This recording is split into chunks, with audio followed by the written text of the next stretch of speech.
nawo athatha umzimba qinile asha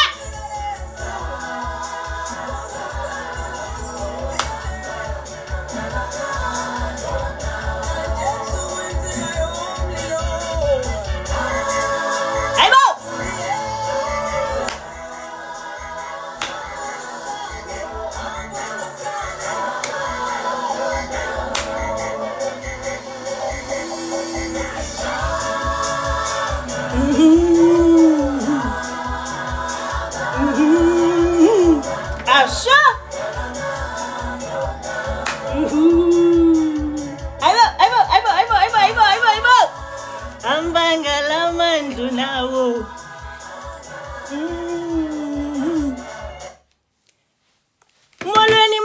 molweni ekuseni kunika abantu bam ithemba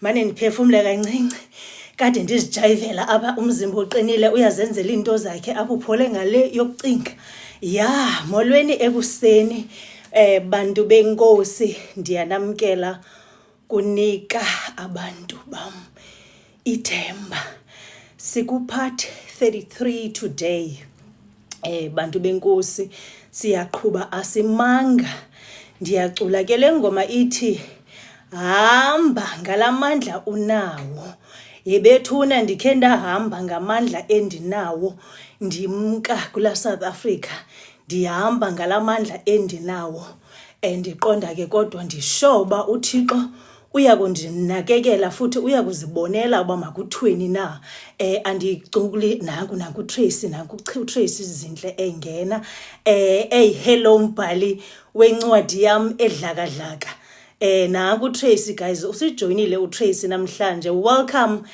ngumuntu wam guys uTracy ndimthanda ngenhliziyo yami yonke uTracy unenhliziyo enhle guys ndidala ndiniculela ngoTracy mose mina kulento yalonika finally ke uTracy usijoinile today guys ndichilo mose phana kweza posters zami uyabhala uTracy guys uthi molweni bethunana ewe molo Tracy siyakwamkela ntombi enkulu siyambonga ke futhi uThixo ngawe hey ndivele ndaphathwa bobushushu kulendlu ngomzuzu bethunana ndigqibele ndizixhensela ngoku kuzawuba khona ke ngoku nabantu abathandwa ndim ngenhliziyo yami yonke eza girls zam zaphana eDurban hey akumnandi enhlizweni yami kuthe ncoba fethu basuka kude nami ababantu basuka kude gqithi nami u16 years guys kuyontwana endleleni sihamba le ndlela sibambene ndithe mina mose siyila genge thina ingonqeni uqabana ayisihluphi into yokuqabana siyaqhithana ngoku okusalayo siyathandana silungisane ngoku siphinde sibe right ngoku uphinde ubomi buqhubeke so namhlanje ke ndinxibe less ke guys siye sitsho ke xa sinxibe ezimpahla zethu ezilokho zethu zincinci ndinxibe less ke namhlanje ukukhumbula back in the days ngondandise kutilili ndingekaqondi ncam ba impilo ikhona out there ndisacinga ba impilo iphelele kuba mandisuke kwam pha emtshatweni ndiyemsebenzini ndiphume emsebenzini ndibheke enkonzweni phinde ndibuye ndijike ndibuye ndize endlini ii-girls zam zandifaka ezintweni ngomzuzu yes ndiqonda ke namhlanje makhe ndinxibe less kaloku ndamkela ii-girls zam ngolu hlobo sure andimboni ke uWandi engenile inobuWandi usebusy but benditheke kubo mabangene at least phanga bo 22:30 if bazabe bebusy apha ekuseni because kusafuneka ndigqibezele quickly ibale lam la last week and then uOdwa naye andimboni engenile odwa xa ungenile no uWandi nisibulise sinazo bani khona apha kunika abantu bam ithemba uLoretta guys yenye ye-girls zam uFaith yenye ye-girls zam zaphana eDurban abakwazanga ukuphumelela guys bebefuna ukuba khona i-shares that siyayazi impilo ixakekile so bebefana balapha nabo but ke yonke into sayithetha bazabe beyiva akho ndibitheni bazawubuyela ku-recording bamamele welcome ke bantu benkosi especially to kuTracy umbhali wencwadi yami edlakadlaka ndikwamkela gqithi Tracy thank you umbhali wobomi bam bobuvukuvuku, but ke abusekho uvukuvuku ngoku ngoba kaloku kunoThixo okwazi utshintsha imeko ezibukeka zingenakutshintsha.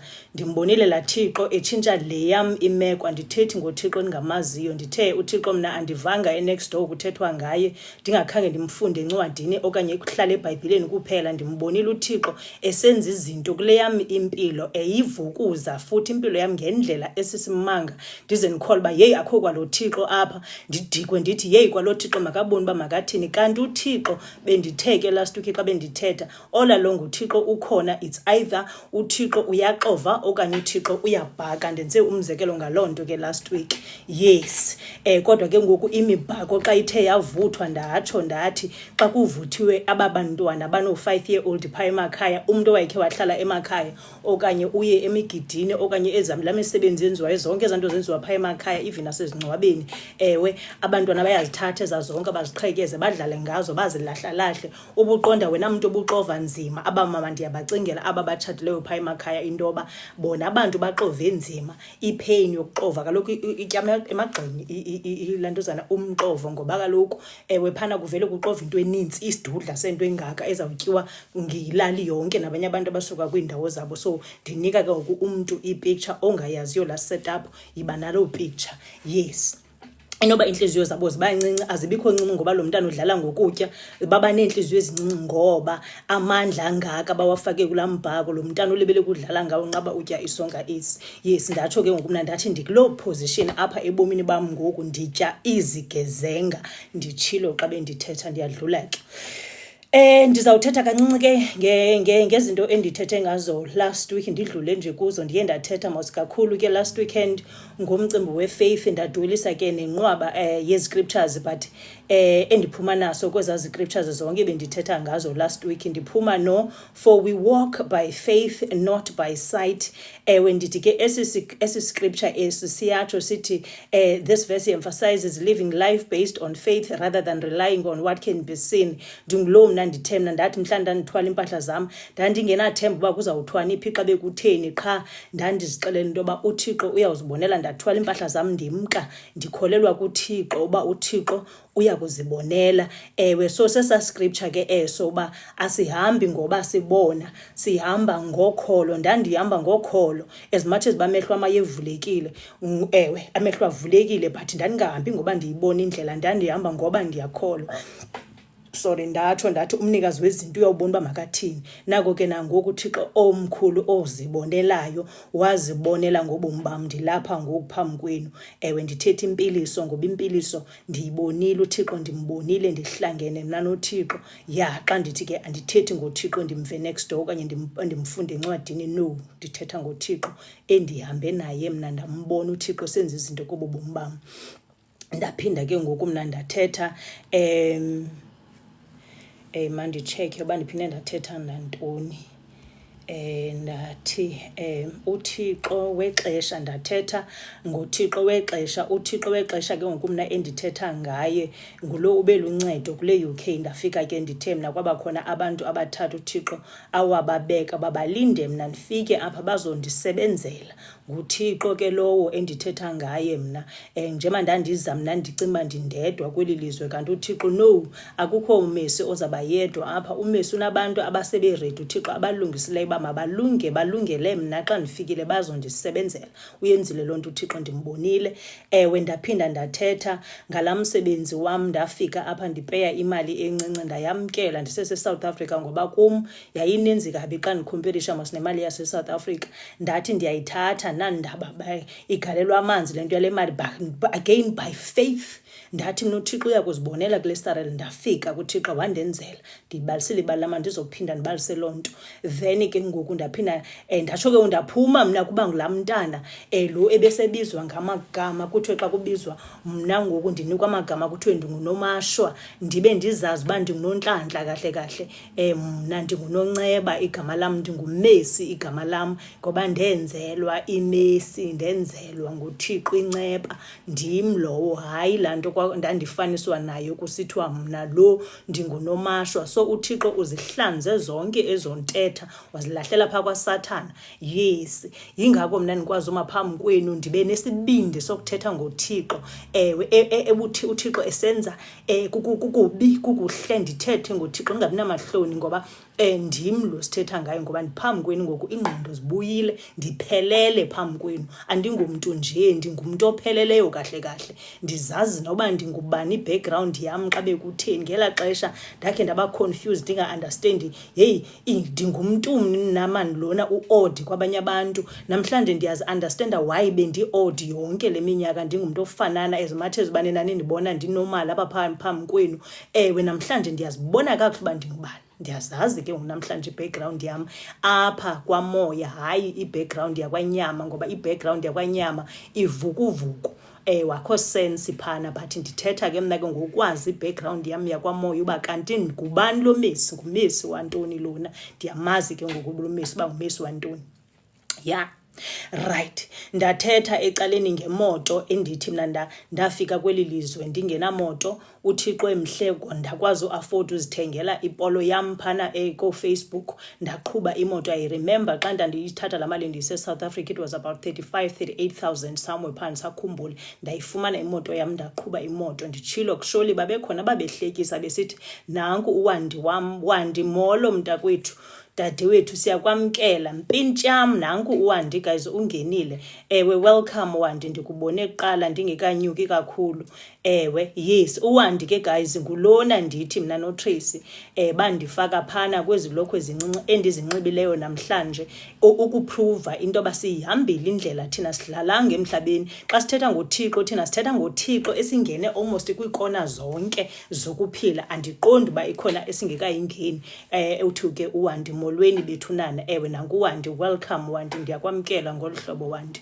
Ewe uWandi noTracy ke zezatshomi, ndiyabona uOdwa kakangeni no Loretta nabo Faith zezatshomi. Benditheke mna ke xa bendithetha nani last week ndathi yiba sezingqondweni xa ukhetha abantu ozawuhamba nabo endleleni.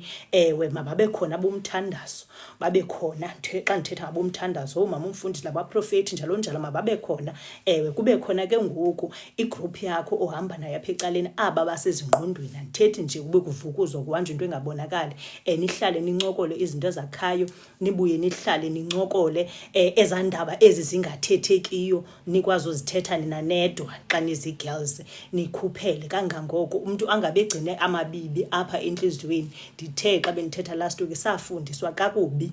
Ewe apha thina abantu abamnyama especially sifundiswe kakubi ngabazali bethu ezinkonzweni. Safundiswa ukuthi masifihle izinto singathethi ngazo. Zezi zinto ke ngoku zisibulalayo, sifike sine-depression is unnecessary apha. Kanti uba unabantu bakho okwazi ukuthi xa ubona uba yeyi ziyabuya, uhambe uye kubo uyobaxelela ibali lakho, uphole ngaleyo cinga, ungenaxhala uba bazawunanazelisa iindaba zakho after ubaxelele. Mna ke zezotshomi zam ezindithetha ngazo namhlanje.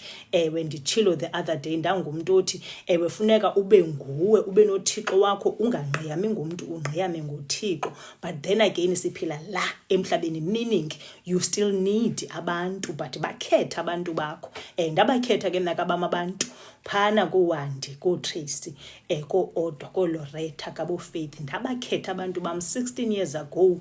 Ewe sisahamba sonke kule indlela inde bafethu. uTracy no Wandi.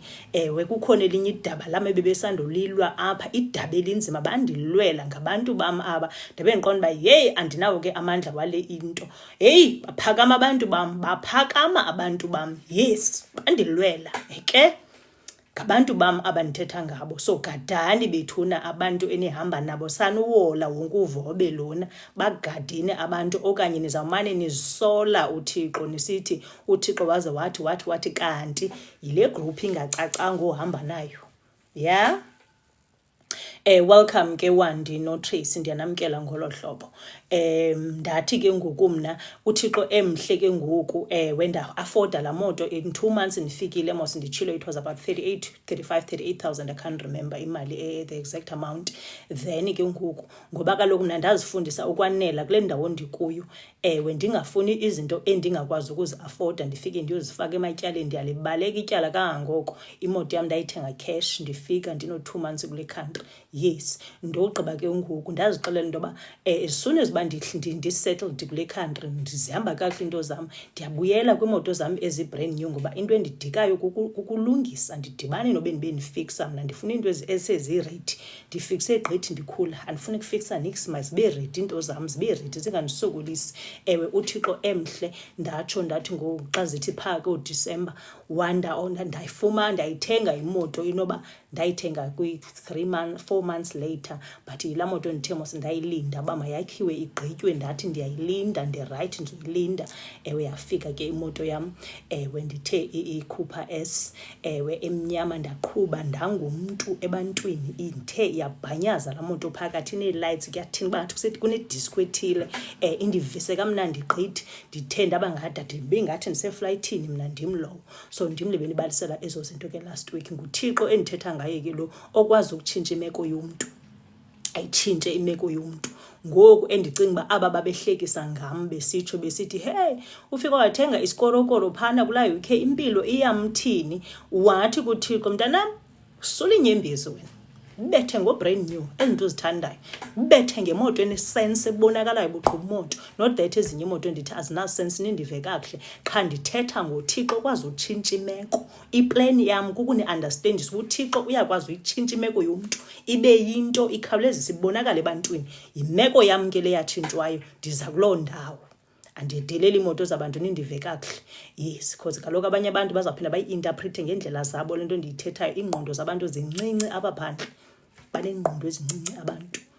Uthi le uyithethayo bangayivi ngale ndlela uyithetha ngayo, ngoba bafuna uchuku behleli nje abantu bakaThixo, abathandi peace abantu bakaThixo apho. Then ndathetha ngomna owayenxiba impahla ezama-50 phana eSouth Africa, ndithenga neejini zam zo-100, loo nto yiyo neziketi ndibesendleleni. Akho mntu ebendibona uba ndinxiba impahla ezitshiphu, ngoba bezindifanela impahla zam. So bantu abanepressure yokuthenga impahla amabitso, ndihle nje niyananazela, umntu azabole ngamatyala ngoba ufuna unxiba impahla zamagama engaze afford. Phumani kulo mkhuba, nisezawuqhubeka nihle nisonyuka niboleke imali zabantu, ngoba kaloku amatyala nibambe ngqi zibubhanqa bempahla qha. Mna ndandinxiba iskipa sika-50 rand, ndiphole futhi apha entlokweni nditshilo. Namhlanje ndinguloo mna ndithi xa ndiyijonga impahla kule ndlu yam ndiyonyanye indidike, because kaloku ndiyayi-afoda ngoku, ndiyazithenga zonke izinto ndandizifuna. Ezinye ndiyaphisa ngazo kuthi sayibe ngiqhusa. Yes. Ya, so ndiyanifundisa ngolu hlobo bantu benkosi, phumani ekuthengeni izinto eningazi-afodiyo. Phumani, xa ungayi-afodi linda uThixo ngexesha elirayithi uza kusota ube sendaweni ufane nabantu bonke. Ya, ndiyiphilile kuloo mpilo, andithethi ngempilo endingayiphilanga mna, ndiphile loo mpilo. Abanye babenga-understand, bayi utheni ume sengayi-afodi Nike for example, ndibe ndiqonda u-understand. Yazi, you do not understand. Anaxesha laka-Nike mna nexesha loba I'm not naked, because I know into baliyeza ixesha lam ndinxibe yonke le nto ndiyifunayo. Yile nto ke ngoku ndijonga impahla ndiyonyanya namhlanje, because ndiya-afoda, ndithenga le nto ndifuna ukuyinxiba. Xa ndingayifuni ndiyithathe ndiyibeke ecaleni ndiyophisa ngayo. Uyayiva ke ngoku? Andina-pressure yoba mandiyovula ama-akhawunti ndithenge impahla endingazi-afodi. Ndiyanifundisa ngolu hlobo, ndim lo nifundisayo impilo. Phumani ekuzifakeni ematyaleni, nizawupholisa ingqondo, ayiphole ingqondo, ingaxakeki ingqondo bubhanqa. Ya, then ke ngoku mna ndathetha ngelesson ke ngoku kuyo yonke lezi zinto ndithethe ngazo apha. Ilesson ithi ke bantu benkosi, uthi uZH, injalo ke ntombi, ewe injalo, phumane ekuzifakeleni amatyala unnecessary. Xa unga-afodi period, linde ixesha elirayithi. Ya, zininzi izinto ezingakufaka ematyaleni. Umzekelo, izinto ezinjengoomoto, indlu, abantwana nezikolo neentoni. Awunatshoyisi apha, ityalo zabanalo uyathanda uthanda period. Uyava ke ngoku? And then ke ngoku ndathi mna ilesson yayo yonke le nto ndizifundileyo apha ezenzekileyo ndizibukele ke ngoku mna mntu ohamba le ndlela, ndathi ilesson kuyo yonke le nto, vuma uqala phantsi mntu wenkosi, vuma uqala phantsi.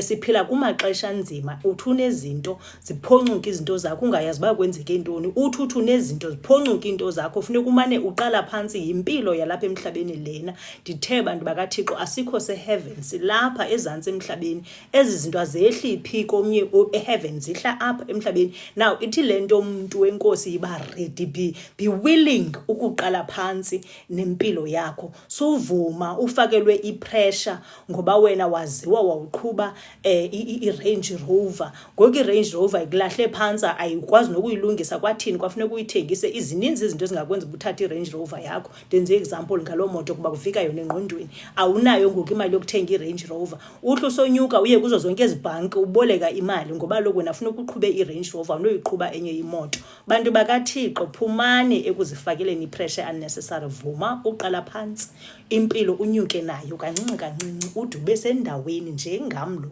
ndisendaweni mna. Ngoba ndavuma uthini bayimet zindinethe ezasemhlabeni, zindinyathele zanixova zanixova, kodwa ndiqonda uba okusalayo one day ndiyaphuma kobubhanqa bale mpilo ndiyiphila ingacacanga mna. Ndim lo watshoyo uthi uTracy, and awusiphili abantu bazothini. Ewe hayi andidibane abantu bazawuthini, makabone mntakabawo umuntu uba makathini. Loo nto ayithethayo ngam makayithethe phaa kude axesha loo nto, anakwa xesha laloo nto. Uthi uWara, oko ndaphuma ematyaleni, ndandivuka ngo-12 ndime ecaleni kwe-ATM ndikhuphe yonke imali yam. Wara ndisuka apho mos uba uyamlandela lonika, ndingulo nam wayehamba leqise kwi-ATM, cause kaloku ndakhe ndangena ezintweni. Yingako ndithe qwa namhlanje ndakhe ndangena ezintweni soze ndaziphinda ndicinge. Ewe Wara, le nto uthetha ngayo nam yayithi ingena isalari sendizolile xa ngwe-ATM as early as in what time, 5 to 12 mna ndiyoma i-ATM ndisahlala phaa eVerulam kooParklands, Parkgate eDurban. Ndim lowo ndandileqa phaa ndikhupha imali yam khawulezisa. Kwakukudala ke ngoku ii-ATM ii-debit order zanamhlanje azenziwa njalo. Ithi ingekangeni zibe sezezenzela zizixhwithela uthi usithi moya ingcwele seyiphelile imali. Andiyazi uba isystem yaloo minyaka yayinjani na, but thina sasikwazi ufika ngo-5 to 12 fa ikhadi lakho tsala imali yakho, zithi zisithi debit order ziphithizela, umkhile nemali yakho. Ndisuka apho mninyawo zinodaka. Yile nto ndithe qwa namhlanje mna into endidlule kuyo yandikhanda soze ndaziphinda ndicinge. Ndivula la semhlabeni apha akho seheaven apha nditshilo. So vumani bantu benkosi niqale phansi. Ndathetha ke ngoku mna ngomsebenzi wam omtsha ne-agent eyandincekelela uba mandide ndiwufumane lo msebenzi ngapha, i-sponsorship salo msebenzi endandiziswe nguwo apho. Ndithe siya-extendwa ngapha esinye somsebenzi omtsha siyavuswa naso ngapha ngo-new 3 years kwathini. Ndathetha ngaloo nto. Niyambona ke ngoku uThixo omhle. uThixo uyaphithizela ke ngoku, uyaphithizela uThixo, uzilahla zonke ezi zinto. Nditshilo ke meke xa kuthethwa ngeblessing ayikho enye ivesi endifikelayo nguMalaki chapter 3 verse 10 apho kuthiwa ndakuyivulela iingate ze-blessings zivele nje zigcwala indawo yonke. Ndiyiphilile lo mpilo, ndim loyiphila lo mpilo. Nanzi imisebenzi ndavele ndaxakana nayo ngoku. Ewe uthi uNyamza, wawu ndiyakuxelela Thixo akanantanga. Ke njalo ndithi ke ngoku mna ndangulowo uxakene ngoku nemisebenzi. Ndithathe nzima i-decision uba ndiwushiye nalo msebenzi ndiye kulona umtsha. Ndithini? Ndaqonda kodwa i-change ndiyayidinga. Nditshilo mos uba kanti apho bekuvele ndandifuna ukuya khona kuseLondon. Ewe ndiyaphaa ngoku nditshilo, ndancama ndayifaka i-resignation letter yam ngoba ndine-choice. NguThixo ke lo ndithetha ngaye mna, andithethi ngomesi owazi izinto. Ndithetha ngoThixo osebenza apha kum, esebenza ngoba ufuna uziprove into yoba unguThixo njani na yena. Abantu bathi bamazi uThixo ngubani nakanye kanye, because uThixo siyamdawutha, simfunda kulaa Bhayibhile sibe singaziboni nyhani ke izinto ezenzekayo. Ubone ubukholo luntengentenge. Ngoku uThixo uthathe mna ndibeka gcu phambi kwenu ukuze ndithethe ngezi zinto, ndicacise ngoThixo. Right, then ndathetha. So enye into uThixo andenzele yona endingakhange ndinibalisele yona, ke ngoku mna phana kulo msebenzi omtsha kwacaba funeka ngoku ndizenzele ivisa mna. Ewe akufani nalo msebenzi ndikuwo apho ndafika yonke into yam seyisorted. Apha funeka ndizenzele, ndibuye ne-receipt ndiyoclaima after ndigqibile. Ndabe ndiqonda hayi ke ngomna ndisuka kwezi holidays zinintsi zam bendikuzo mos mna ndiyodla imali phana nditshilo bendi-actor ndiphila impilo yebhiliyone ndisidla le mali ndinayo ndiyidlisisisa ngoba intliziyo yam ne-faith yam ithi mna ndiza kuba yibhiliyone kungekudalanga. Uba ukhange kube kudalanga noba ndithathe 10 to 20 years anandaba. uWari uthi ngumamni nalo uthetha kamnandi kangaka. Liphi ikhaya ezikhama phi ifayidukhwe hayi ke andisazi eso isiXhosa sandinzimela kodwa ke wara ukukuphendula mna ndingumambhele umamam nguMathole ndiyazalelwa phana kuGatyana ndakhulela phana eCape Town yes ndimka ke phana eCape Town ndayohlala eDurban ndimke eDurban ndayohlala eJoburg ndimke eJoburg ndabuyela eDurban ndimke eKapa amele ndabuyela eKapa ndimke eKapa ndazofika eUK yes uNyamza uthi uyabuza utshatile na uwara amen xa iphumile kawume wara kawume ngemitshato yima ngemitshato ziyaxakekisa ezazinto zemitshato yima wara yes ndithi ke ngoku mna into eyenzekileyo ke bantu benkosi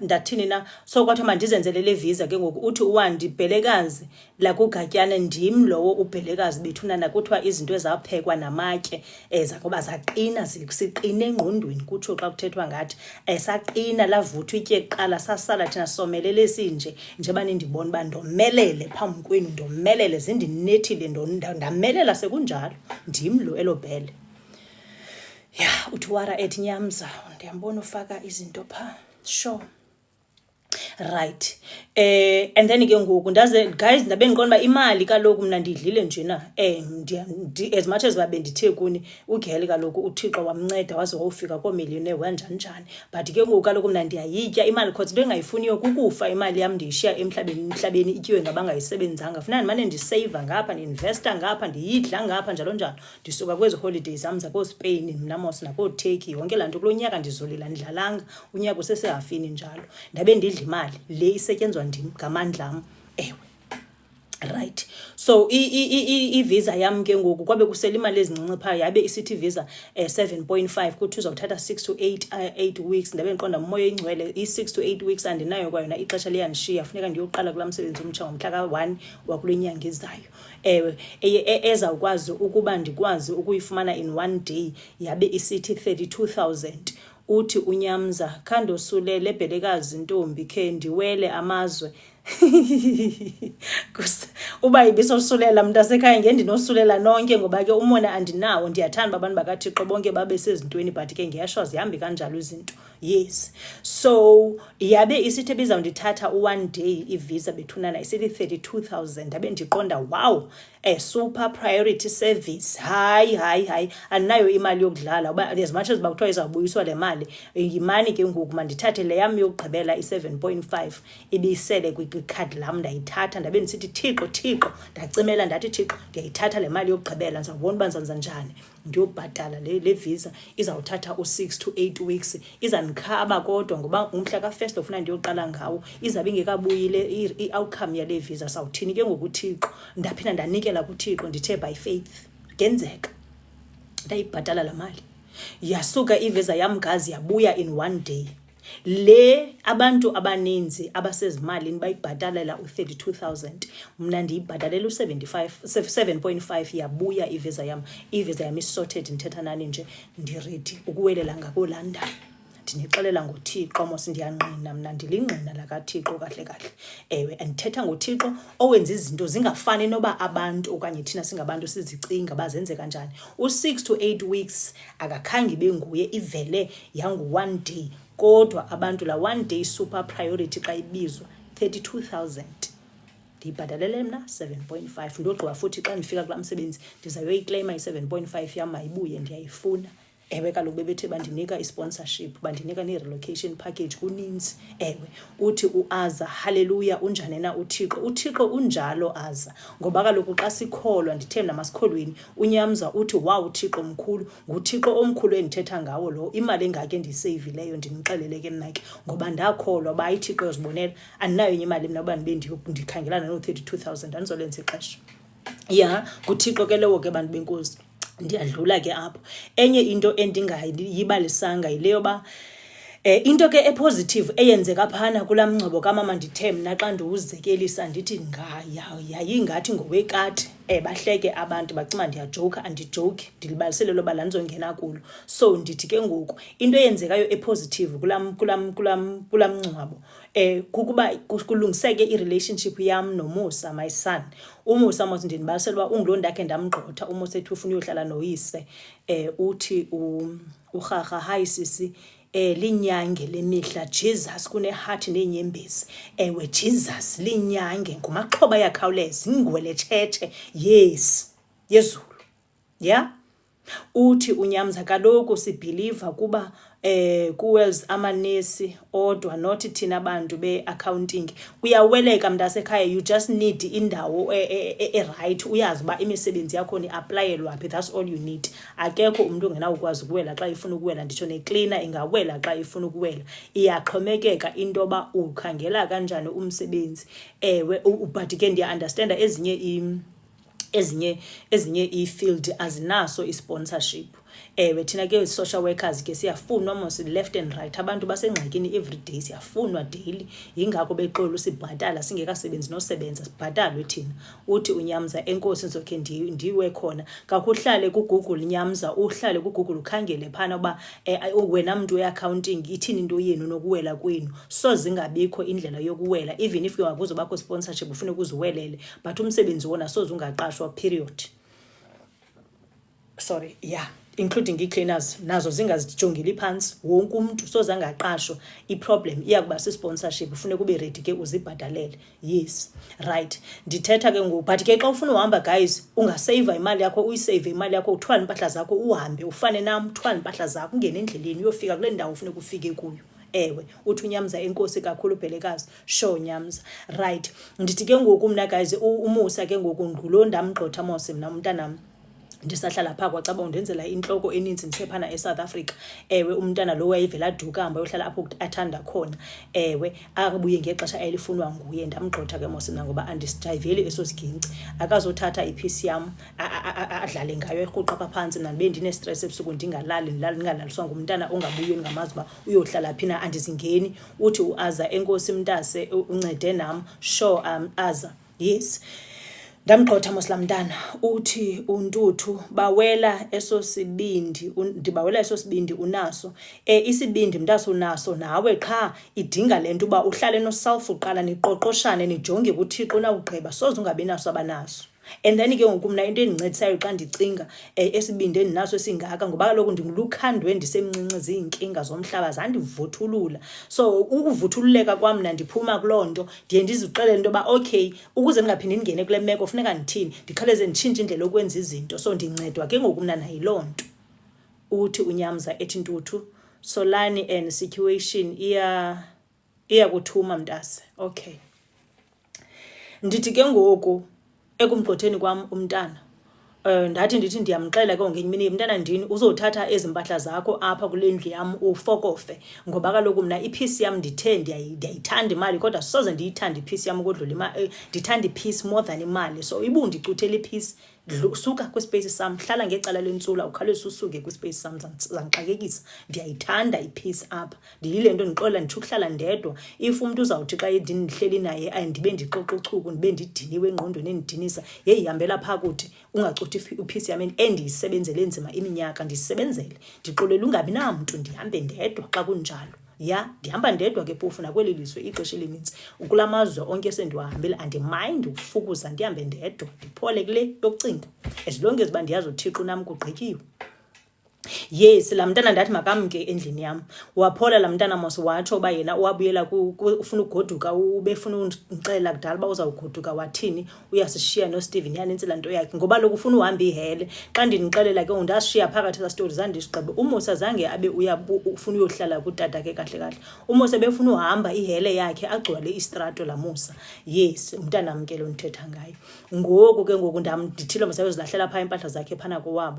UMusa wahlala kowabo iveki zangakwazi ukulasta nditsho nenyanga. Iveki yaba enough, waphinda wahamba ugcwala istrato, wagcwala kulaa ndawo ebegcwele kuyo. Ewe, ngabantwana bethu ke guys abo. Uthi umntana umkhulisa kakuhle ngendlela erayithi, abephoncuka umntana ezandleni esenza ukuthanda kwakhe. Ewe, ke ngoku wena muntu omdala oyaziyo uba iphisi yakho izenzima njengam, yeyi makabone uba makathini. Ngoku uMusa akaseyomayina ke ngumuntu omdala. uMusa enye into awayenzayo ke xa ndithetha ngomngcwabo kamama uba kwalungiseka ke lo relationship yethu, enye into ibisixabanisa uMusa ndashiya eSouth Africa ndimenzele ipassport uba uMusa akwazi uwela azohlala eUK laa mntana, ngoba umsebenzi wam wawumvumela uba uzawumbhatalela azohlala apha laa mntana mahala nje. Imagine mahala, athwala impahla zakhe azohlala apha. uMusa walibala yilaa hambo wayeyihamba ke ngoku. Laa hambo yakhe yamxakekisayo, waphela ke ngoku uMusa ede athene 18 engazange ayilande ipassport yakhe kwasekuredi izawuthathwa iyobuyiselwa back eHome Affairs because laa mntana wenza ukuthanda kwakhe ngelaa xesha kulaa South Africa. Yes, so ubuya kwam ndizongcwaba umama, ewe ke ngoku kwafuneka mna ndisuke all the way again from UK ndihambe ndiye eHome Affairs ndimbambe ngengalo siyolanda ipassport yakhe. Ngabantwana bethu apho uthi uyabafaka endleleni bayaphuma baphoncuka benza ukuthanda kwabo. Ewe, yes, uMusa ke ngoku nango ke ngoku uMusa ethena yolandwa mosla passport. uMusa sethene 18, uMusa wathena 18 ngoJuni, umama wasweleka ngoJulayi, yaphela ipati kuMusa, yaphela ii-blessings zakaMusa kanjalo nje akakwazi ukuzofika eUK.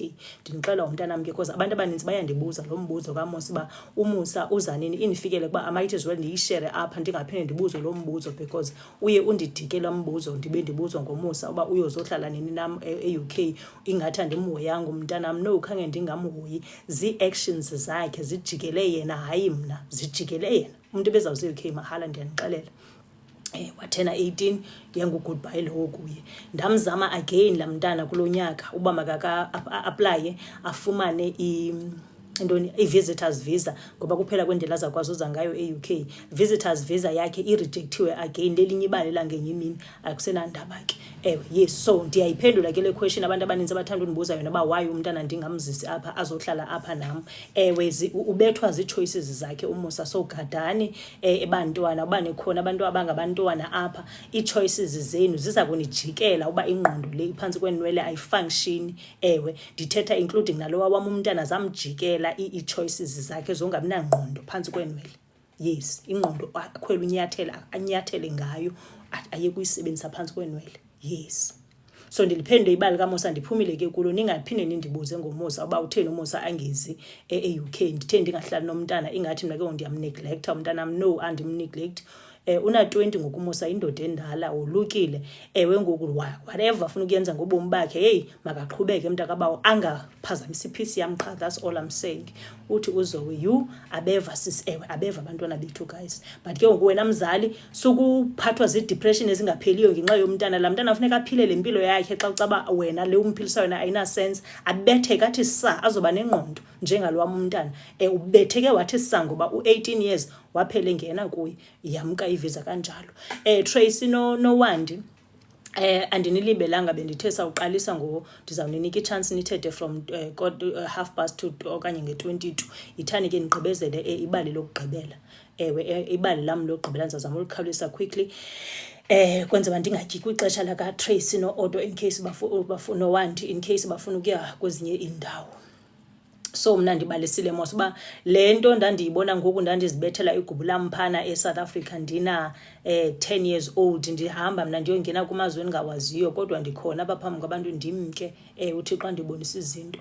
So le nto ndiyiphilayo ke nguyovukuza ndihamba kula mazwe kuzaliseka loo nto nditshilo. Bendihambile ke ngoFebruary ndahamba ndaya eTurkey ndayohlala phana i-weekend. eTurkey kudala ndandifuna ukuya kuyo. Again umcimbi we-affordability, asifikeleli ezindaweni esifuna ukuya kuzo ngenxa yomcimbi we-affordability. Ndaya eTurkey guys, ndihamba ndedwa, ndaphola ke futhi ngale yokucinga. Ndafika phana kwela lizwe landamkela, ilizwe mntakabawo labantu endingabaziyo. Ndafika mna ndahamba ndaya e-restaurant yaphana ethile. Yeyi, abandithanda abantu be-restaurant, ndagqibela bendiseva njenge-client. Ndasuke ndancokoliswa phana, ndahlala kamnandi gqithi, ndancokola nabantu baphana sebemane bendibuza ndifuna ntoni, ndabe ndiziselela ecaleni ii-cocktails zam ndiphole ngale yokucinga ndithe iphisi yam balekile. Ewe ndababe bendenzela ii-cocktails ezispecial, ndahlala phaa ndatya kamnandi gqithi. Ndahlala kwangathi kusekhaya, bandisuggestela neendawo zobafuneka ndiyephi ndiyobona ntoni phi, to a point yoba bandibhukhela iteksi emayize izondilanda. Iteksi yam yayindilanda e-airport, yayiredi uba iza xa ndifuna uhamba nditsho izokwazi uphinde indilande indise kwezi ndawo ndifuna ukuya kuzo. Ndihamba ndedwa ke bantu benkosi, andihambi namntu mna, ndiphole kule ndihamba ndedwa. Ndifunda uqhamna njengoba ndihamba ndedwa, apho ndifike khona ndifika ndincokole nabantu bakaThixo, ndabafumana phambili abantu, ndincokole ndogqiba ndimke ndibashiye, ndiphinde ndiye kwenye indawo ndincokole ndibashiye. Ndim lowo ndenza loo nto, ndipholise le yokucinga because andifuna stress andisifuni. Andisifuni stresses unnecessary. Ndafika bandibhukhela, ndahamba ndayobona ii-waterfalls zase-eTurkey, ndawonwaba gqithi phana. Ndihamba ndedwa ndabafotisa shu abantu baphana. Ewe kaloku phana kune-tourist kulaa ndawo ndandiye kuyo, kulaa waterfalls. Mna ke niyandibona ndizawuhamba ndedwa kodwa ndizawufota gqithi, ngoba kaloku ayizo-animals ezi ndidibana nazo, ngabantu. Thatha ifowuni undifote, ndim lo andikwazi qha ndijonge ebusweni ndibona uba ingathi nice le, ndithi nantsi ifowuni tshona khona ndifote.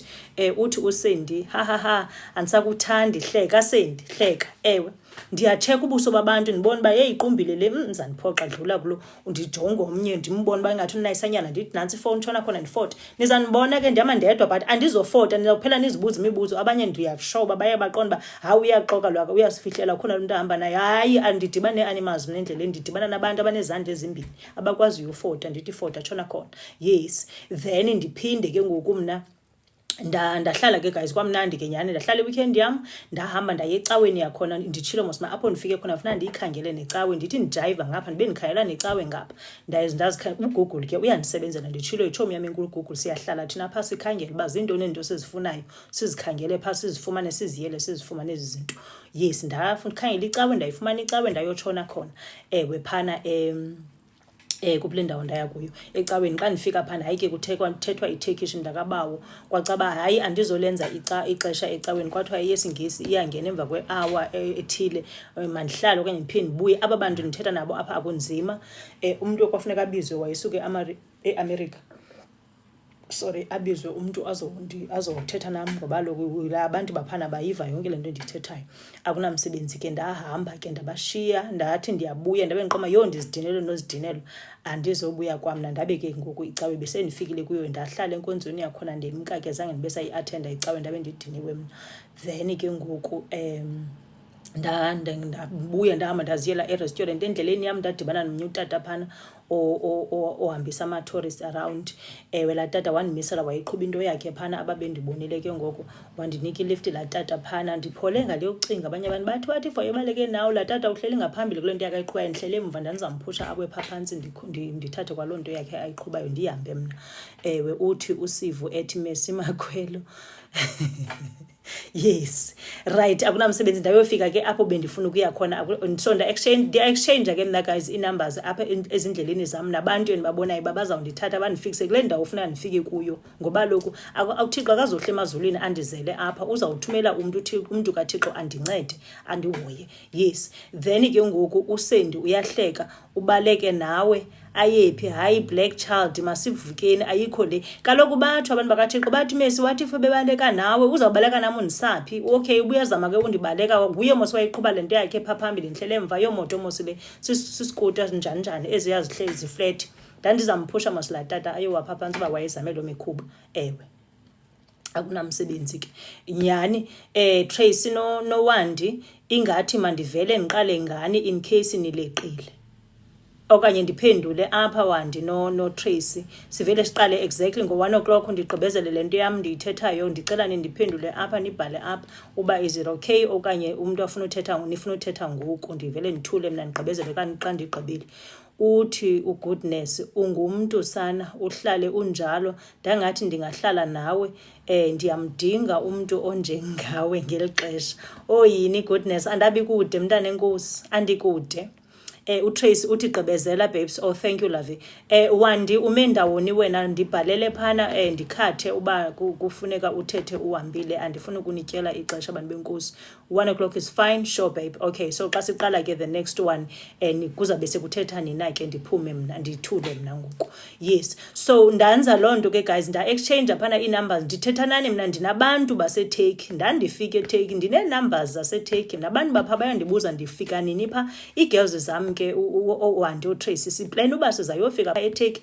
Xa ndizohamba ndedwa this time zahamba nee-girls zam, funeka ndihambe nazo ndibase phana eTurkey bayobona phana abadada bandithanda, ndibase nakulaa restaurant ndandihlala kuyo ndithandwa pha ndidishelwa yonke into endiyifuna ibekwa pha phambi kwam. Ndifuna ukubasa kanye pha ngabantu bam aba abahambe nam le ndlela inde. Funeka ke ngoku ibe ndim lo bavisa kamnandi, ndibulela indlela abandiphathe kakuhle ngayo emhlabeni kaThixo, ngoba impatho emhlabeni kaThixo abantu basiphatha kakubi apha, bayasidlakathelisa abantu bakaThixo.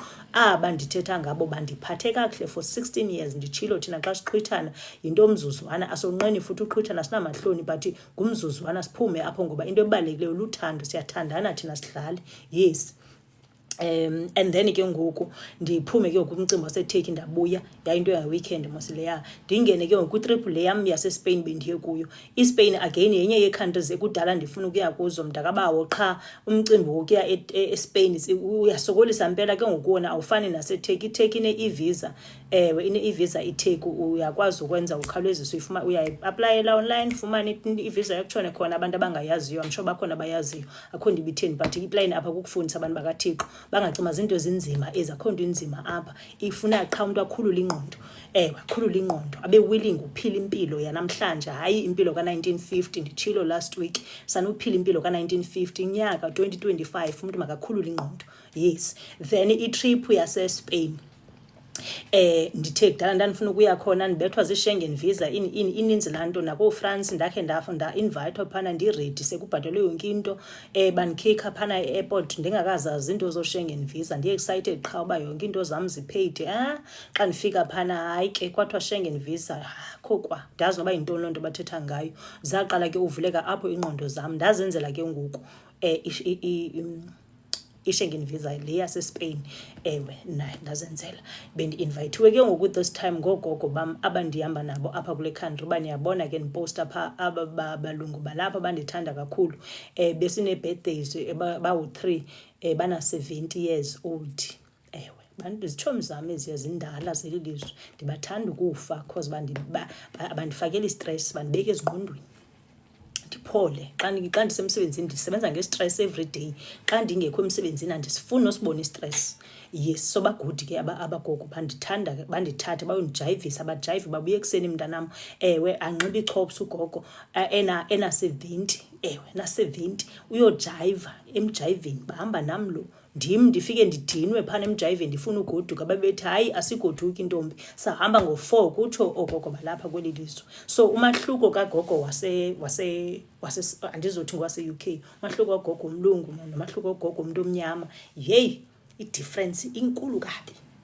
Cause bona aba bantu balapha into ebancedisayo impilo le yabo bayayiphila, abahlala endlini babe bebekelela izandla emqolo bephethwe zizistress, because enye into egulisa abantu bakuthi yile mpilo baziphilisa yona kwasekuqalekeni. Akho nto sabasatshintsha ke ngoku phana ke shem kubantu abadala, ndiya-understanda baphathwa ngamasiko, baphathwa zizithethe, yonke laa nto yabo babekhulela phantsi kwayo. Yile ke ngoku mna andifune kwamthetho phezu kwentloko yam, sanukundibekela imithetho, ndiyaphambana kwapha emsebenzini. Imithetho andifuni entlokweni yam, ngeshwa ke ngoku kwezinye izinto awuna-choice, siphila phantsi kwesystem. I hate isystem, ngoba i-system, imithetho, amasiko, zonke ezaa zinto zilimoshile ilizwe labantu abamnyama. Abantu abamnyama baguga before time, ngoba i-stress everyday siyatsho. Umntu omnyama uthethethe enxibe, for example, ezinxibele kakuhle,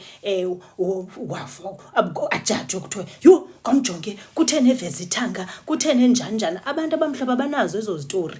Uyanxiba le nto uyifuna ukuyinxiba ungene endleleni. Abantu abamhlophe abanaso isitori soba umuntu osindisiweyo, umuntu okholwayo, njalo njalo, zonke izinto enizibizayo akavumelekanga uba makaye emjayiveni. Abantu abamhlophe bahamba bayojayiva, baphinde bayazazi uba uThixo wabo xa bethandaza bayathandaza, xa ufuna bayokholwa bahamba baye enkonzweni bavuke batshone khona. Yes, ngabelungu ke abo abaphili le nto iphilwa ngabantu abamnyama. Andithi abantu bakuthi mabayeke amasiko wabo zonke ezanto bazenzayo phana zala mithetho iphambanisa ingqondo, because abantu bakuthi iphambanisa ingqondo yonke laa nto. Yile ndinixela ke u-74 walapha 70 usengqondweni, uyajive, uphilile, uthe qwa, uhappy, u-excited yonke imihla, uvuka apha phantsi ayobaleka, uvuka apha phantsi angene ejimini njalo njalo. Zizinto ezenziwa ngabantu abamhlophe ezo. Kodwa xa ukhompetisha ke nomuntu wakuthi, umuntu wakuthi ena 40 50 sengugogo already, sengutamkhulu already, uthi uWandi mediocre generation, ubeka isandla ebusweni uWandi. Ewe u-40-year-old 50 womuntu omnyama seyabuthaza, kunzima nokuthini, yabuthaza. Ajonge thina ke ngoku mna na 42 apha phambi kobuso bendigqiba, u-42 apha ngoJuni, ajonge oomesi. Ewe ke ngoku thina ke ngoku basethe qwa, basaphila impilo, si-fresh because asiphili phantsi kwemithetho. I refuse uphila phantsi kwemithetho mna. Ewe bajonge thina ke ngoku basibone si-fresh senza zonke izinto, ubone ba eshe okusalayo mna I'm healthy, I'm happy, I'm doing everything yenza sense kum, andiphili phantsi kwemithetho yabantu. Yeah, ndidlule apho. Kwamnandi ke guys eSpain, uThixo waphinda waziveza kula Spain. Mna nje mandihamba nawugogo bam ndimnyama ndedwa by 4, omnye wabo inobupha ko-50, so i3 na 70, oyi1 na 50, bendim na 42 ndihamba nabo. Pholekile ucinga. Ewe xa ndifika phana bayandi kuthiwe kum, ungakuthengi ukutya, ungayithengi ntontoni, ungayithi hey ngabantu abatheni aba. Ndithetha ngokuseva mna ngabantu abamhlophe, zijikile izinto. It's no longer umuntu omnyama oququzelayo oseva umuntu omhlophe. uLobs uthi hayini mna ndina 48, uze ungavumi ke uguge una 48, usemncinci kakhulu, ungavumi ube ubuthaza apha una 48. Uba uzungene pha ku TikTok wami okanye ungene pha ku YouTube ujonga abagogo bendihamba nabo, abajive babuye ekseni, baphola kule ucinga, banxiba ichops, nasekuseni baready uphinda bayojiva futhi. Ndim ozadinwe umuntu omnyama. ZH uthi unyanisile Bhelekazi, was in England for 5 years being a nurse. Kumnandi apho, but I am in South Africa. Ungayiyeki into ubuyenza ZH apha kuleli lizwe oye wayibukela inhle for impilo yakho. Ungavuma uphila phansi kwemithetho. Imithetho iyakwenza ugugu bengugogo ngomzuzu ungaziqondanga. Ewe uthi uWandi bagugiswa yi-Old Testament. Phumani ke ku-Old Testament, kukhona ne-New Testament. Maniyiqonde i-New Testament nayo ikhona. Phumani apha kho 1950 apha ku-2025. Sanokusijaja futhi thina xa senza impilo, siqhuba impilo ngalendlela yenza sense kuthi, because asifuni besibuthaza apha sigugile ngomzuzu singaqondanga. Yeah, so ndabe ke ngoku mna uThixo endisavela imali yam esithi faka lo mali epokothweni, naba abantu behamba nawe apha abantu bayakwenzela. Ndabe ngiqonda ba hey zange ndayibona ke le inyikike. NguMalaki chapter 3 verse 10. Kwakhona uMalaki wabetyhuthuza pha, ityhuthuza uMalaki.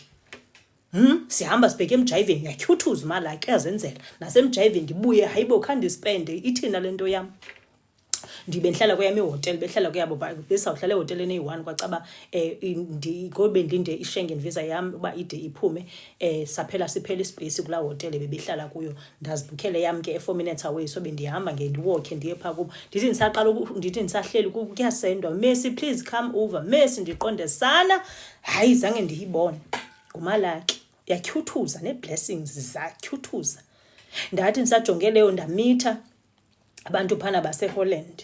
Ndithe mna ndiyathetha nabantu because ayizo animals ezingabantu bakaThixo aba, ndithetha nabo. But abanochuku andibafuni, mabahambele phaa kuthi. Bayazizela ke aba kufuneka ndidibane nabo, uThixo uyabazisa phaa kum. Ndathi ndingulundwebileyo mos mna phana e-reception phana kulaa hoteli yezitshomi zam, ndiyazijayivela mos mna, ndiphole ngalo yokucinga umculo uyatsho mos zangajayivi ngoba weza lo mntu wathi hey hayi sisuke eHolland njani kwa-exchange numbers kwephana uba kuthiwa kuzawubhekwa kweyiphi club. Ndabe ndithi andazi nam, ndize nabantu apha sizawuya kodwa eklabhini. Xa siphana eklabhini zawuxelela uba siphi, nize. Beza abantu bakaThixo. Ndaqhuba kangoku mna ndithe mna xa ndiye emjayiveni andilibali bendisela utywala mna, ndibe ndilibele ukujayiva qha. Ndithe qwa ndiyagada ngobani aba benzani, zintoni ezam ezikwaba bantu, ndizicoshe fast and khawulezise. Ndiyacosha napha emjayiveni, ndithi ndicosha ndibe ndibafundisa ngapha. That's what I do. Ndisela nje ndithe qwa ndiyacosha, ndiyafundisa, ndiyenza into zikaThixo kwaphana emjayiveni. Bantu bakaThixo abathi xa nisibona siyojayiva nicinga fama sibambe ekhanda, siyabamba. senza umsebenzi kaThixo nasemjayiveni siyawenza, ngoba ndithe ngenye imini uYesu kwayena wayehlala naboni ebafundisa esitya nabo. Ndenza loo nto mna, ndilandela laa nto eyenziwa nguYesu. Noba wayengaye emjayiveni ke, kuba kwesemjayiveni okusalayo wayekhona kulaa mtshato. Ewe, lo kwathiwa makatshintshe phaa iwayini, amanzi beyiwayini, wayekhona uYesu. Wayenza ntoni phaa? Again izawuinterpretwa ngokuthi nje kuba kwakusemtshatweni. Noba nithe yintoni na, okusalayo impilo ndiyayiphila mna, and nditshilo ndathi 2025 ndiza kwenza sure uba le mpilo ndiyayiphilisisa, ngoba uThixo yena lo ndikholelwa kuye. Ewe, ndiyamunderstanda kakuhle uba wayesenzani kwesi siphithiphithi sale mpilo. Andifuneke ngokomnye umuntu ozawuphinda afike naye ezophithizisa impilo yam endiphilisa into endingayiboniyo mna. Never, andizi, ayingam, andivumi. Kwamnandi eSpain, ndathi ndisajonge leyo, ndathi ndizidlulela ndiyozithengela ukutya ngapha kwenye i-restaurant yama-China. Yintoni laa nto? No, yamaNdiya. Bandithatha amandiya. Yeyi, kawubeke phaa loo mali yakho, kawuthi ubuke kunenhliziyo entle, kawuthi sikwenzele, bandenzela. Kwathiwa phaa beka loo mali. Yeyi, kwathiwa khetha kwanto oyifunayo. Ndaqonda hayi malaki, hayi malaki uyazenzela. Hayi bo, ndadla kwaqinisisa, ndaxakana naso phaa eMandiyeni naseSpain. Ndiyafika apha kube ndize ndingazi mntu ngaphandle kwaba ndihamba nabo. Ndimke eSpain, sendigcolele ngabantu bayandibuza uba ndibuya nini phaa eSpain. Ndiyabuzwa mna phaa eSpain ndifika nini ndibuye. Ndingaya eSpain mna ngoku ndithanda. Ingxaki andikwazi ngoba ndiyasebenza apha. Otherwise mna kula mazwe ndinamazwe arate ayandibiza kuthiwa mandibuye. E-Israel basinda ke ngoba ndingasive sasifirifiri sithethwayo phana e-Israel. Basinda ke abantu bapha. Otherwise ngena negroup yam napha e-Israel. So bethunana ndizama ukuveza uThixo uba uThixo uyakwazi uyitshintsha into engento ibe yinto ebantwini. Ndim lo, ndimbona apha kum uThixo tshintsha into engeyonto yenza into. So bantu bakaThixo, kholelwani kuThixo uba uThixo lo uyinto apha ekhoyo. Bethunana ukhona uThixo, khange angabikho. Qha udinga uba umntu ngamnye azisondeze apha kuye, and angazisondezi nje, amjongisise uba uThixo lo uThixo unjani, ufuna ntoni lo Thixo. Ewe, ndimjongisisile noThixo. Ya abanye ke ngoku aba baphana eHolland baphatha kundipha mali. Yeyi, ndabanemali guys, ndabanemali. Ndaqonda yeyi, hamba malaki. Ndabuya ke guys, ndingumntu right. Live will end in a minute. Okay, ndiyaenda ke bafethu, kutshiwo apha kum mandiyeke. Ndizawuyeka ke ngoku xa ndibuyayo Wandi noTracy nibe seningena. Iyawuvihlupha ke lento once ifike apha kwesi stage. Iyahlupha kanjani finally. Okay, ndizawudropha ke guys. Sizawuphinda sibuyeni ngoku. Andiyazi uba akakapheli iminute, andiyazi why seyindenzela izinto indenzela zona lento. Okay, kani vele ndiyeke ndiyidrophe ingaveli ibhoke, ingafuni kwa uba ibiyongena phana. Ndizobuya ngoku, nijoyine ke, kuzawungena uTracy noWandi, odwa ndimbonanga uba uphike yena.